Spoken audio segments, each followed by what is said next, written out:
여호와는 내게 복을 주시고 너를 지키시기 원하며 여호와는 그 얼굴로 내게 비추사 은혜 베푸시기 원하며 여호와는 그 얼굴을 내게로 향하여 드사 평강 주시기를 원하노라. 아멘. 사랑과 은혜가 풍성하신 하나님, 오늘도 은혜의 무대 앞으로 담대히 나아갑니다.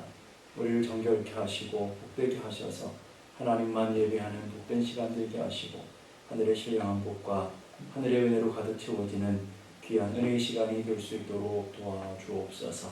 존귀하신 예수 그리스도 이름으로 기도드리오며 사도신경으로 저희들의 신앙을 고백하오니 전능하사 천지를 만드신 하나님 아버지를 내가 믿사오며 그 외아들 우리 주 예수 그리스도를 믿사오니 이는 성령으로 잉태하사 동정녀 마리아에게 나시고 본디오 빌라도에게 고난을 받으사 십자가에 못 박혀 죽으시고 장사한 지 4일 만에 죽은 자 가운데서 다시 살아나시며 하늘에 오르사 전능하신 하나님 우편에 앉아 계시다가 또리로서 산자와 죽은 자를 심판하러 오시리라. 성령을 믿사오며 거룩한 공예와 성도가 서로 교통하는 것과 죄를 사하여 주시는 것과 몸이 다시 사는 것과 영원히 사는 것을 믿사옵나이다. 아멘. 내가 지금까지 지내온 것 주의 은혜를 함께 고백하며 찬양하겠습니다.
기도하겠습니다.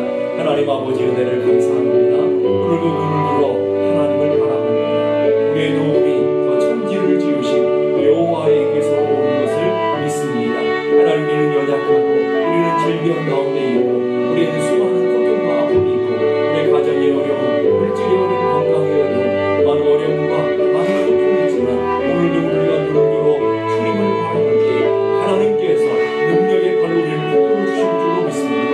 하나님의 권능의 손이 우리를 능력의 손으로 인도해 주실 줄로 믿습니다. 하나님 아버지 오늘도 그 하나님 바라보며 그 하나님 의지할 때 하나님의 그 은혜가 우리 가운데 가득 채워지는 귀한 예배 되게 하시고 오늘도 눈을 들어 주님을 바라볼 때 하나님을 만나는 귀한 예배 되게 하시고 하늘의 신령한 복을 누리는 시간 되게 하시고 하늘 은혜와 하늘 평강으로 가득 채워지는 귀한 예배 되게 하여 주시옵소서.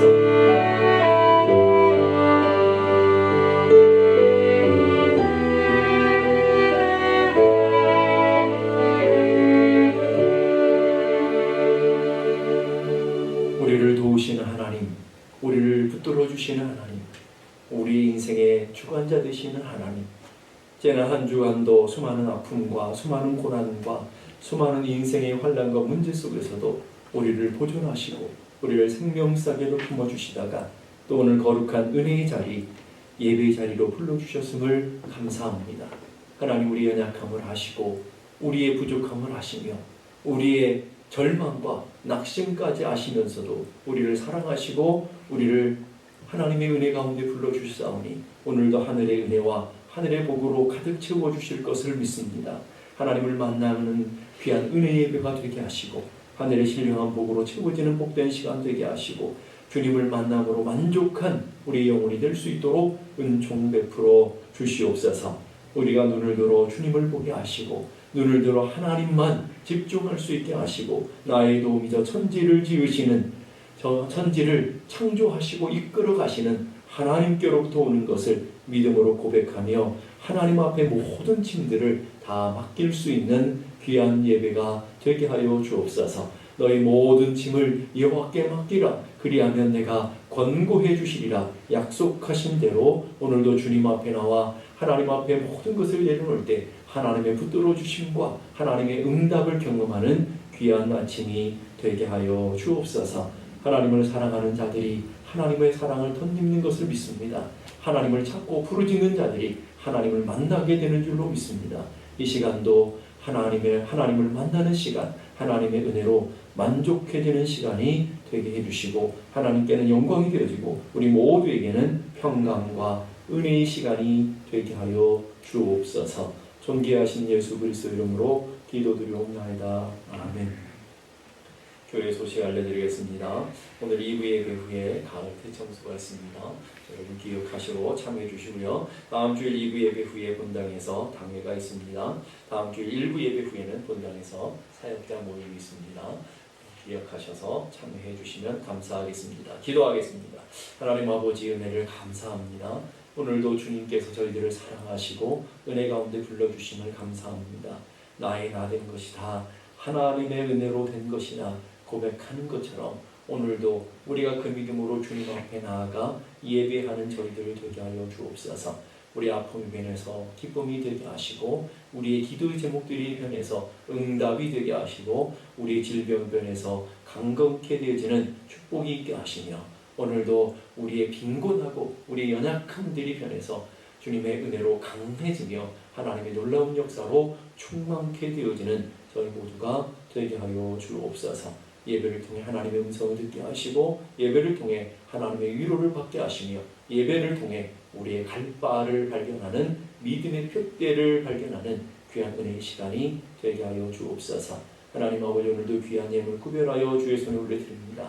하나님 주께로부터 온 것 모든 것 주님의 것인 것을 고백하며 믿음으로 드렸사오니 하나님께서 받으시고 하나님의 나라와 하나님의 영광을 위해 아름답게 쓰여지는 귀한 통로가 되게 하여 주옵소서. 하나님 드린 손길들 주께서 기억하시며 그들의 가정이 평안하며 그들의 기업이 형통할 수 있도록 은총 베풀어 주옵소서. 하나님 오늘도 주님의 말씀 앞에 섭니다. 하나님의 살아계신 말씀이 오늘 우리 신비 가운데 새겨지게 하시고 그 말씀에 붙들려 한 주간도 승리하게 하시며 하나님의 말씀이 말씀되는 것을 우리가 경험할 수 있도록 은총 베풀어 주옵소서. 우리의 마음 눈을 밝혀주시고 우리 어두운 영적인 눈을 밝혀주시며 영적인 길을 밝혀주셔서 오늘도 하나님의 말씀 앞에 아멘 화답하며 믿음으로 서는 복된 시간 되게 하여 주옵소서. 존귀하신 예수 그리스도 이름으로 기도드리옵나이다. 아멘.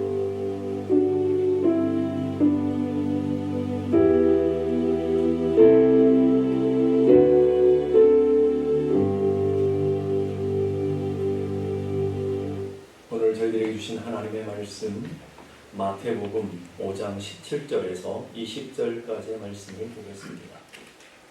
신약성경 마태복음 5장 17절에서 20절까지의 말씀입니다. 제가 한 절, 여러분이 한 절, 한 절씩 교독할 때 마태복음 5장 17절에서 20절까지 한 절씩 교독하겠습니다. 내가 율법이나 선지자를 폐하러 온 줄 생각하지 말라. 폐하러 온 것이 아니요 완전하게 하려 함이라. 진실로 너희에게 이르노니 천지가 없어지기 전에는 율법의 일점 위액도 결코 없어지지 아니하고 다 이루리라. 그러므로 누구든지 이 계명 중에 지극히 작은 것 하나라도 버리고 또 그같이 사람을 가르치는 자는 천국에서 지극히 작다 일컬음을 받을 것이요 누구든지 이를 행하며 가르치는 자는 천국에서 크다 일컬음을 받으리라.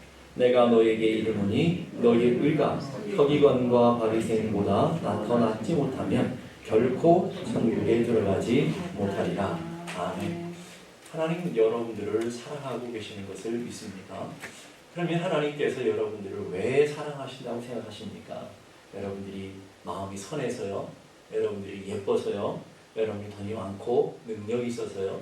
아니면 여러분들이 믿음이 좋아서 예수를 잘 믿어서요? 그럼 그렇지 않습니다.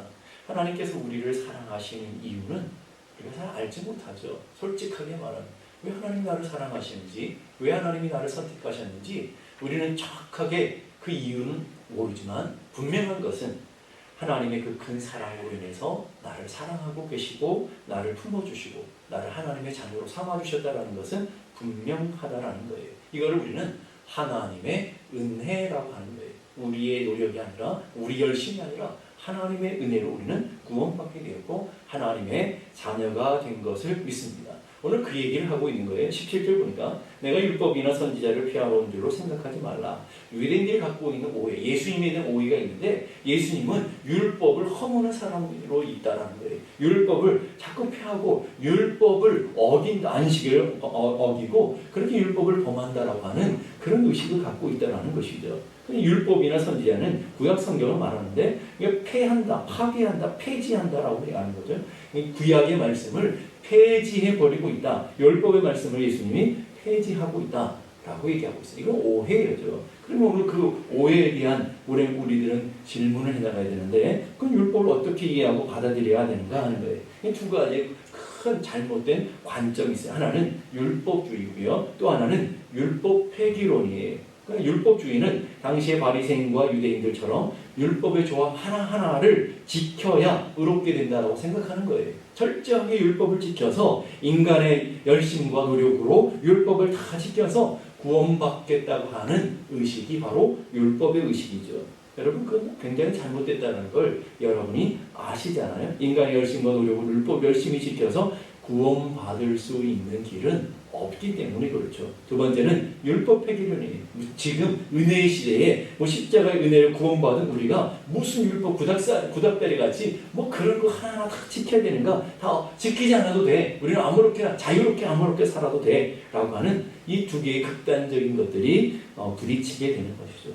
그것은 율법에 대한 오해 때문에 나타나는 거죠. 그러면 이 구약의 말씀 율법은 도대체 어떤 기능으로 우리에게 주어지신 거냐 하는 것을 깨달아야 되죠. 첫째는 율법은 우리의 죄를 깨닫게 하는 역할을 해주고 있더라는 거예요. 여러분 옛날에 우리 과학 시간에 보면 리트머스 종이를 가지고 산성과 알칼리성 똑같이 보이는 불 같은 것에다가 리트머스 종이를 넣으면 산성인지 알칼리성인지 정확하게 구별되잖아요. 그런 리트머스 종이가 있어야 산성과 알칼리성을 구별하는 것처럼 하나님의 율법은 우리가 죄인이라는 것을 분명하게 드러내는 역할을 하고 있더라는 거예요. 로마서 7장 7절 보니까 율법이 죄냐? 그럴 수 없느니라. 율법으로 말미암지 않고는 내가 죄를 알지 못하였으니 곧 율법이 탐내지 말라 하지 아니하였더라면 내가 탐심을 알지 못하였으리라. 그러니까 율법의 기준이죠. 율법은 법률이잖아요. 이 법률의 기준을 갖고 있기 때문에 내가 잘하고 있는지 잘못하고 있는지를 알게 되는데, 예를 들어서 율법에 탐내지 말라 하는 기준이 있단 말이에요. 그 기준이 없었으면 내가 탐심을 품고 살아가는 것이 죄인지를 몰랐을 터인데, 율법의 기준이 있었기 때문에 내가 그게 죄이구나 하는 것을 구약의 말씀을 통해서 알게 되었다라는 거예요. 여러분, 사회복장에도 마찬가지죠. 판사들이 죄인들이 앞에 서게 되면 판사들이 판결을 내리잖아요. 검사 이야기 듣고 변호사 이야기 듣고 막 듣고 판결을 내리는데, 그 판결 기준은 자기의 감정이 아니라고요. 자기 기분대로 너 마음에 안 들다고, 너 기분 나쁘다고 사형 내리고 그러버리면 안 된다고요. 그 구형을 내리는 것도 분명한 기준이고요. 그 사람이 죄인지 아닌지를 구별하는 것도 분명한 기준인데, 그 기준이 뭐냐면 법률이라고요.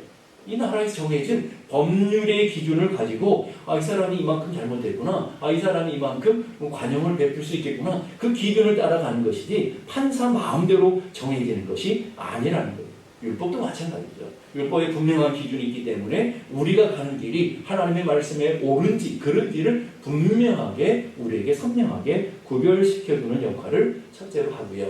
두 번째로 율법의 기능은 우리의 연약함을 적나라하게 폭로시켜 주더라는 거예요. 율법을 지켜야 되는데 우리가 하나님의 말씀의 기준을 갖고 있는데, 그 기준을 따라 살아가는 것이 마땅한 삶이고 의로운 삶이라는 걸 알아요.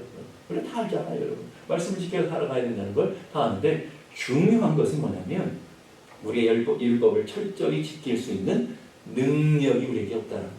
죄인이 그 율법을 다 지켜낼 수가 없다라고 하는 거예요. 불가능한 인간이 그 율법의 그 완전 하나님의 온전하신 그 율법을 다 지켜낼 수가 없더라는 거예요. 인간은 죄악 가운데 살아가고요. 또 인간은 끊임없이 연약함 가운데 있고요. 또 죄에 폭로되어져서 인간의 본능 자체가 죄의 본성을 갖고 있기 때문에 율법의 기준을 정확히 지켜낼 수 없더라는 것이죠. 사도 바울이 그런 안타까움을 갖고 있잖아요. 내 속에는 선한 법, 하나님의 선한 율법, 하나님의 말씀을 따라 살아가고자 하는 열망이지만 내 속에 또 다른 법이 있는데, 내 삶에 다른 욕망이 있는데 결국은 그 욕망에 사로잡혀서 결국은 넘어지게 된다. 하나님의 말씀으로부터 떠나게 된다. 하나님의 말씀을 온전히 지킬 수 없더라 얘기하는 거예요. 근데 그 사도 바울같이 율법에 완전한 자가 어디 있었습니까? 자기 스스로가 나는 율법에 철저했던 자고 나는 율법에 완전한 자다라고 고백할 만큼 철저히 율법을 지켰던 자도 내면적으로는 그런 갈등을 갖게 되어지는 것이죠. 율법이 원하는 기준은 뭐냐면 우리의 수준이 아니라고요. 세상이 원하는 수준이 아니라고요. 율법의 기준을 보실까요? 하늘에 계신 너희 아버지 온전하신 같이 너희도 온전해라. 충만하고 온전함. 이것을 하나님께서 원하신다고요. 근데 우리 인간의 노력으로, 인간의 방법으로 죄인이 어떻게 그 하나님의 온전한 상태에 이룰 수가 있겠어요? 그래서 율법의 기준이 있기 때문에 우리가 그것을 잘 지켜가려고 하다가 부딪히는 일이 뭐겠어요? 우리가 이렇게 연약한 자이구나. 이렇게 우리의 힘으로는 이 율법을 다 지켜낼 수 없는 무력하고도 부족한 불가능한 자이구나 하는 것을 율법이 우리에게 폭로시켜주는 것이죠. 보실까요? 로마서 3장 20절 보니까 그러므로 율법의 행위로서 그 앞에 의롭다 하심을 얻을 육체가 없나니 그랬어요. 율법을 다 지켜서 의롭게 될 이 땅의 사람이 단 한 사람도 없다는 말이에요. 없다는 거예요, 여러분. 없는데 자꾸 나는 지킬 수 있어. 그걸 착각이라고 하는 거예요. 없어요. 그 율법으로는 죄를 깨닫게 하고 우리가 연약하고 우리가 죄인 중에 괴수라는 것을 고발해주며 폭로해주는 역할을 하게 된다라는 거예요.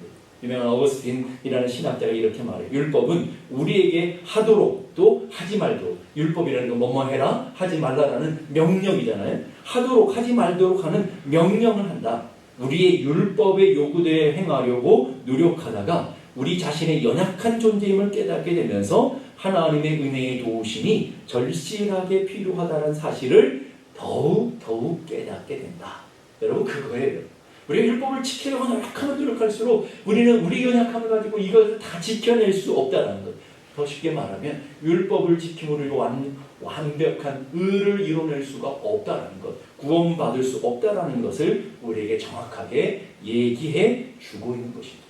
율법의 기능은 거기서 끝나버리면 우리는 허무해지잖아요. 그러면 지키지도 못하고 우리가 이렇게 연약한 존재인데 하나님 왜 율법을 주셨어? 여러분, 율법의 가장 큰 궁극적인 목적은 그렇게 함으로 우리가 예수 그리스도, 결국은 예수밖에 없구나라는 것을 알도록 하기 위해서 우리를 그리스도의 앞에 은혜의 자리로까지 이끌어가는 역할을 해주는 것이 구약 성경이다 라고 얘기하는 거예요. 갈라디아서 3장 24절 보니까 이같이 율법이 우리를 그리스도께로 인도하는 초등교사가 되어 우리로 하여금 믿음으로 말미암아 의롭다함을 얻게 하려 합니다. 자, 우리의 노력으로, 우리 열심으로 의롭다함을 얻을 수가 없어요. 그런데 그 율법의 기능이 우리가 연약함을 알게 되고 율법의 기준을 알면서 내 저길 가야 된다는 연약해요. 할 수 없는데 라고 하면서 그 할 수 있는 그 길로 우리를 인도하시는데 그 길은 바로 오직 예수라는 거예요. 그 예수 앞에 서는 길은 믿음으로 말미암아 의롭다함을 얻는 그 길로 우리를 인도해 주시더라 하는 거예요. 율법은요, 죄를 알게 하는 효능이고요, 죄를 없이 하는 능력은 없다는 말이에요. 그렇기 때문에 우리는 그 율법의 한계를 갖고 있잖아요. 그러면 죄를 알 수 있지만 죄를 얻게 할 수는 없는 이 율법을 통해서 우리에게 주는 가장 큰 것은 바로 예수 그리스도가 없이는 안 된다 하는 그 필연성을 우리로 하여금 깨닫게 해 주는 거라는 거예요.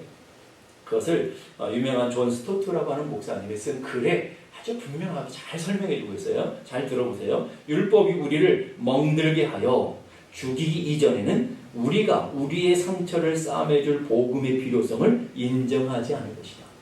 율법을 지킴으로 깨지고 부욕한 것을 깨달아야 그때야 비로소 복음의 필요성을 알게 될 것이다. 그 다음 보세요. 율법이 우리를 체포하여 감금하기 이전에는 우리가 우리를 풀어주시는 그리스도를 간절히 기대하지 않을 것이다.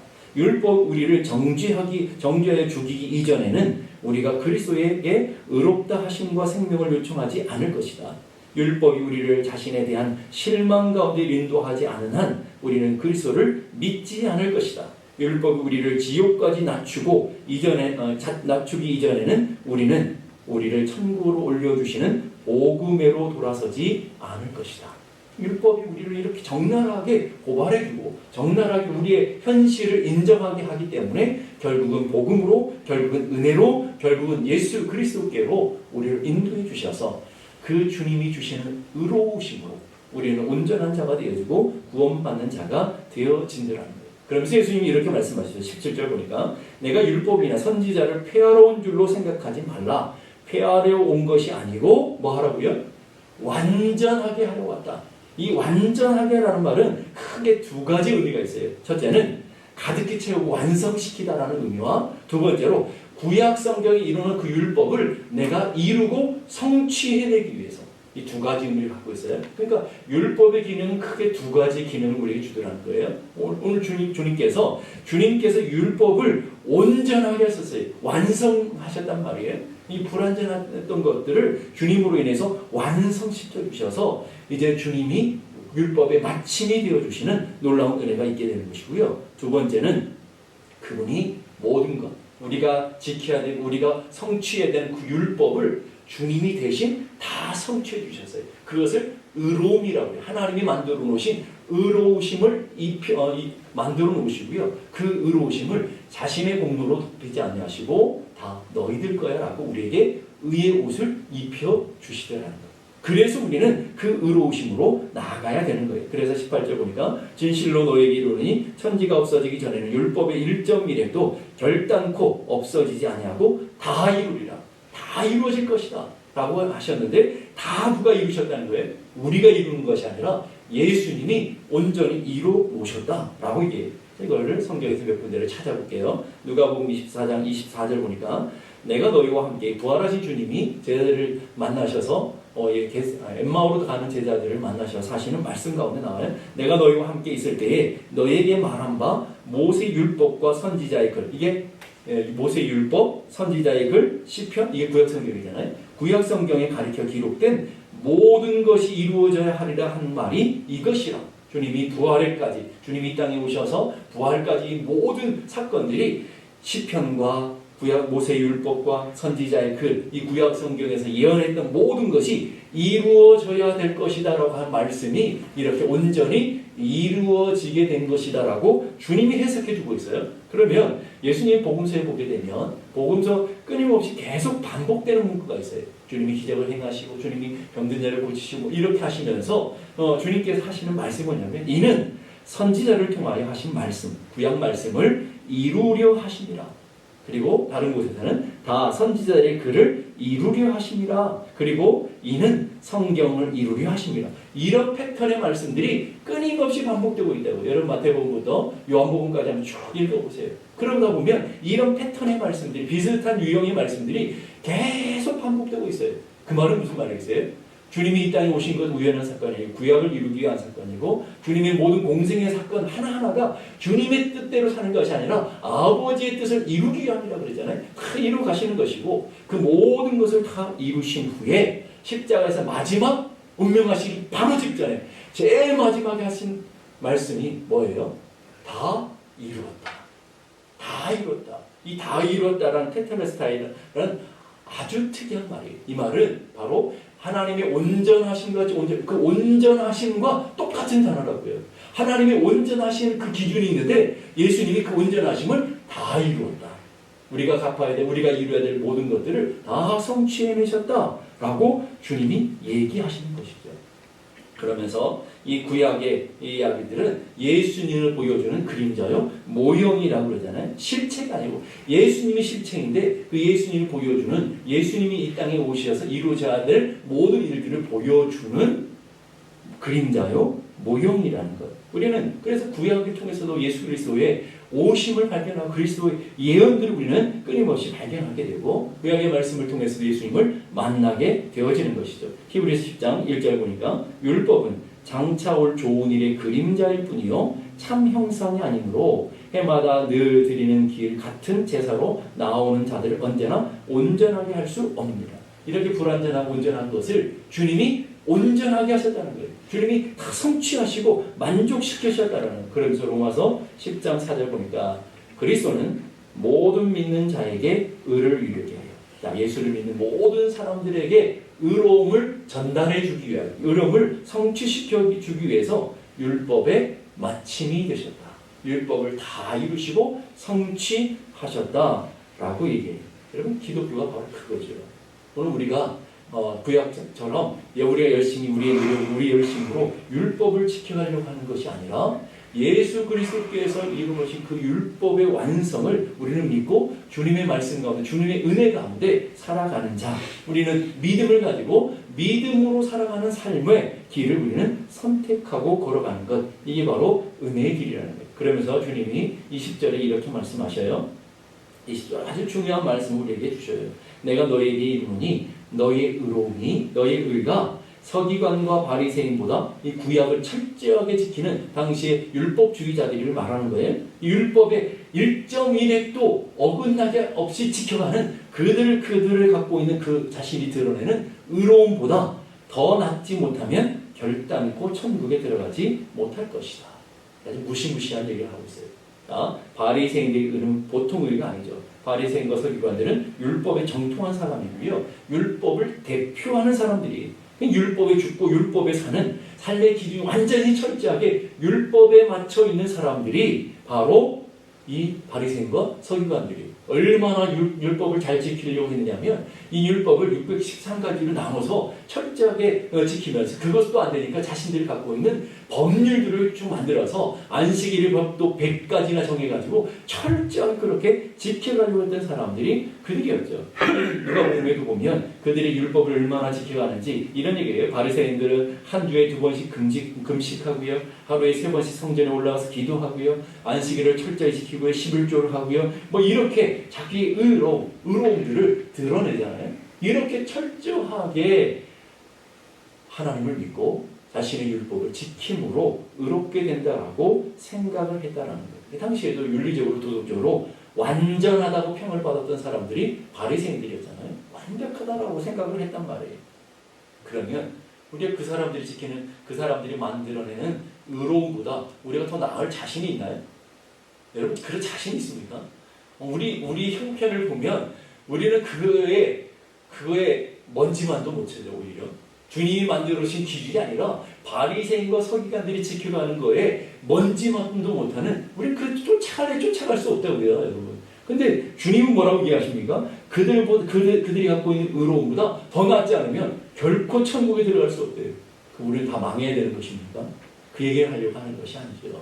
주님 오늘 이 이야기를 통해서 그 율법보다 더 나은 의로움이 있는데 바로 너희 앞에 있는 나다라는 거예요.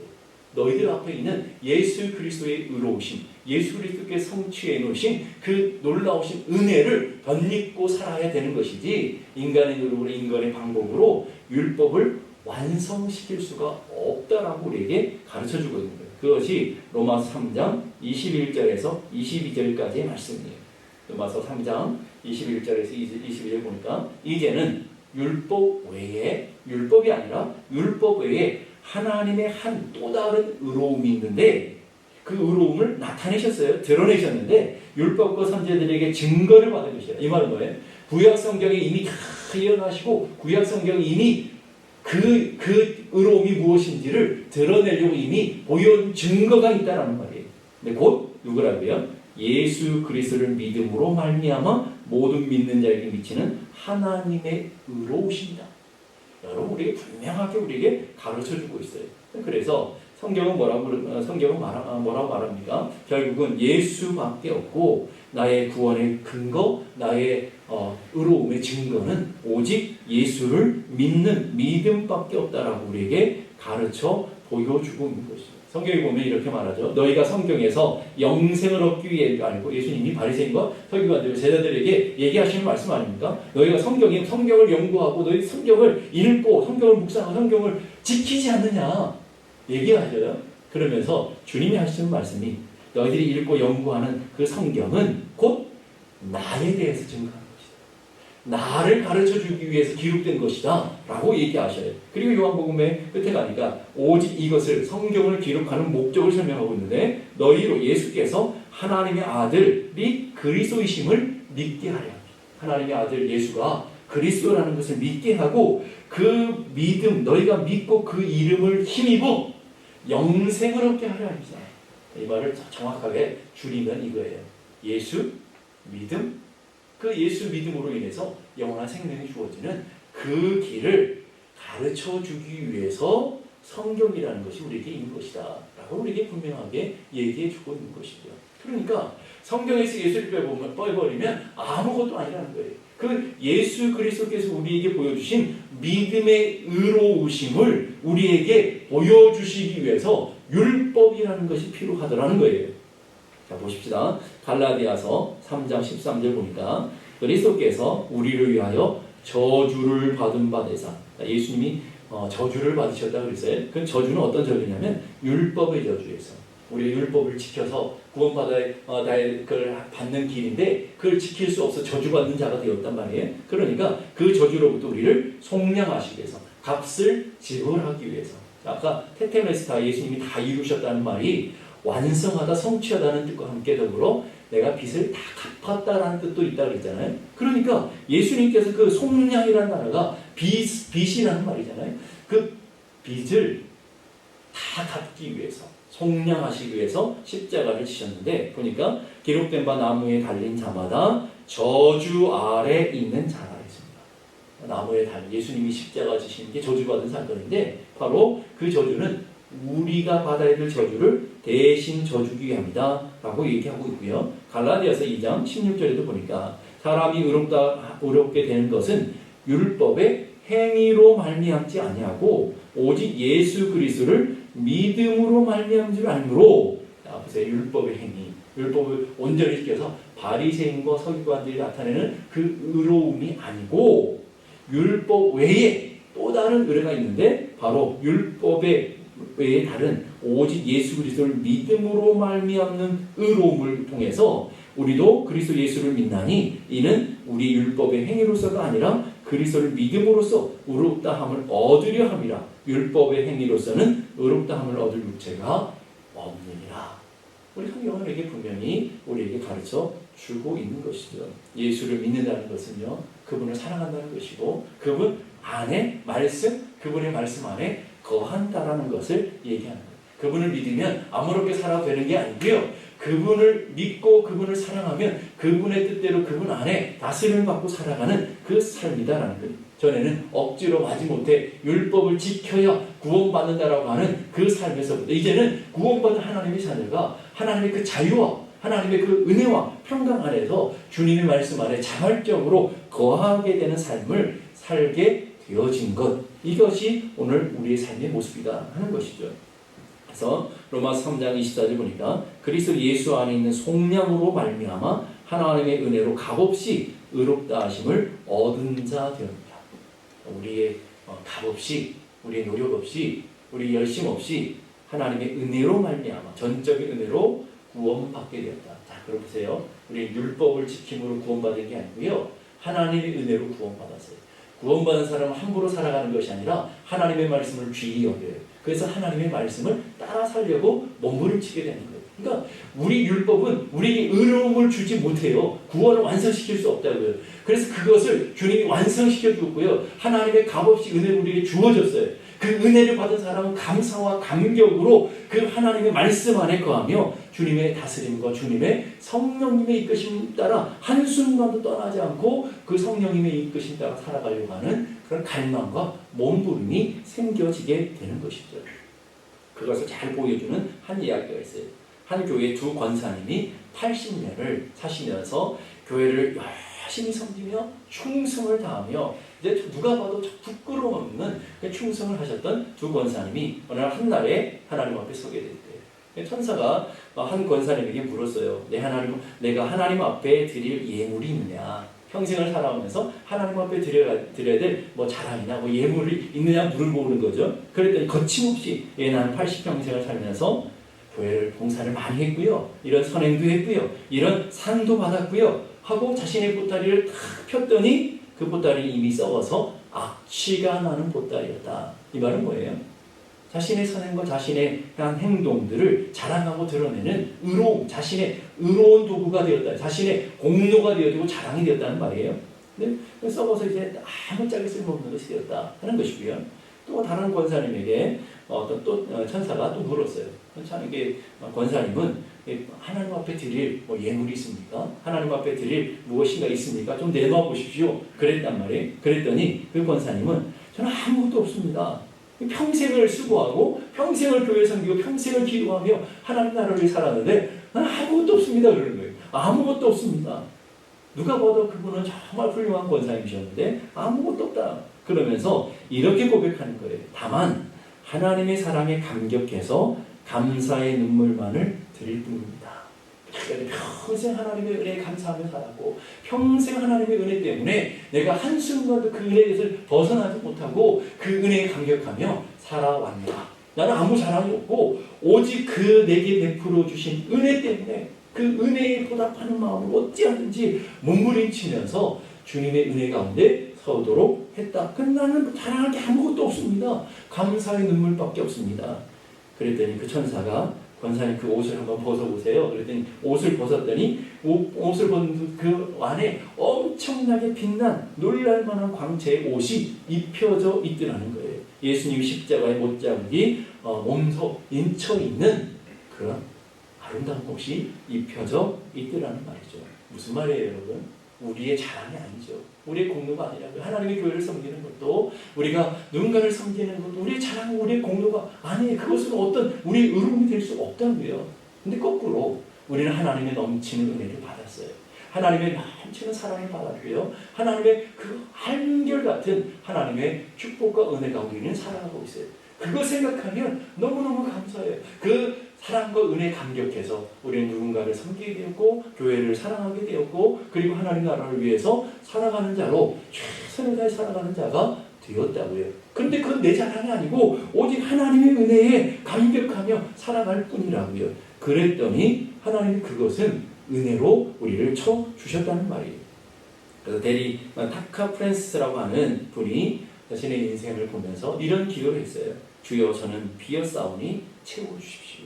나는 내 힘으로 내 능력으로 어찌할 수 없는 텅 빈 인생이려니 하나님의 것으로 좀 채워주십시오. 슬픔으로 병들어 싸우니 고쳐주시고 세상 일로 눈멀어 싸우니 주여 보여주시고 주여 어리석은 일로 길을 재촉하고 있사오니 늦추어 주시고 닳고 헐은 옷 같은 저를 꿰며 주시고 빈잔 같은 저를 주님의 사랑으로 주님의 은혜로 넘칠 때까지 채워 주시옵소서. 진짜 율법의 기준 앞에 서게 되면 이 기도밖에 할 수 없는 거예요. 하나님, 나는 이 어마어마한 태산 같은 그 산 앞에 내가 서면 나는 먼지 같은 존재, 그걸 다 이루어낼 수 없는 연약한 존재인 걸 압니다. 하나님, 나의 연약함을 아시고 주님께서 이것을 다 성취해 주시고 나에게 하나님께서 베푸신 그 은혜로 나를 구속하시고 나를 대속하시고 내게 영원한 생명을 주시사오니 나는 넘치는 감격과 은혜밖에 없습니다. 하나님, 그 은혜에 붙들려 살아가는 저희들이 되게 하시고 한순간도 그 은혜를 놓치지 않는 성령님의 그 은혜 가운데 살아가는 믿음의 사람들이 되게 해주옵소서. 살아가는 자발적인 고백과 자발적인 삶으로 나가게 되는 것, 이게 진정한 믿음의 삶이다 라고 얘기하는 것이죠. 그러나 여러분 모두가 율법에 얽매여서 주의를 지키고 율법에 얽매여서 하나님의 교회를 섬기는 그런 매여있는 자들이 아니라 그리스도 안에서 자유케 되었지만 그 주님이 주신 자유로 여러분이 참 자유를 누리지만 자발적으로 기쁨과 감사와 은혜에 붙들려 하나님을 섬기고 하나님을 예배하는 참된 하나님의 자녀로 세워지는 그런 귀한 은혜가 있기를 주님의 이름으로 축복합니다. 기도하겠습니다. 이 시간 기도하실 때 하나님, 우리는 연약하고 우리는 부족하지만 주님은 능력이고 주님은 권세 있기에 그 능력과 권세로 우리를 새롭게 하시고 온전케 하셔서 예수님께서 만들어주신 우리 행위나 우리 노력이 아닌 율법의 행위에서 만들어낸 의로움이 아니라 예수 그리스도로 말미암아 우리에게 주어진 의로움만, 값없이 주어지는 의로움 말미암아 하나님의 자녀가 되고 구원받는 영원한 생명을 가진 자가 되었사오니 하나님, 그 은혜로 살아가는 저희들 되게 해 주시옵소서. 하나님이 주신 참된 자유로 율법의 허무한 것들을 살아가는 삶이 아니라 하나님의 거룩한 은혜에 붙들려 살아가는 믿음의 사람들이 다 되게 도와주옵소서. 우리 함께 나가시니 기도하겠습니다. 하나님 아버지, 은혜를 감사합니다. 오늘도 주님께서 저희들을 사랑하시고 은혜 가운데 우리를 불러주심을 감사합니다. 하나님, 자격 없는 자에게 자격을 주시고 도무지 이룰 수 없는 자들에게 하나님 의를 전가시켜 주시고 그 의로우심을 말미암아 하나님의 자녀 되게 하시고 하나님의 백성이 되게 하시고 하나님의 거룩한 믿음의 그대를 향해 달려갈 수 있는 은혜를 주셔서 감사합니다. 하나님, 지금까지 베풀어 주신 것이 하나님의 은혜라면 앞으로 살아가는 모든 것도 하나님의 은혜로 되어질 것을 믿습니다. 우리는 연약하지만 건강 주실 줄 믿고 우리는 부족하지만 능력 있게 하셔서 우리 완성의 자리까지 우리를 이끌어 가시기도 성령 하나님이신 것을 믿습니다. 하나님, 그 믿음으로 담대하게 살아가는 저희 모두가 되게 하여 주옵소서.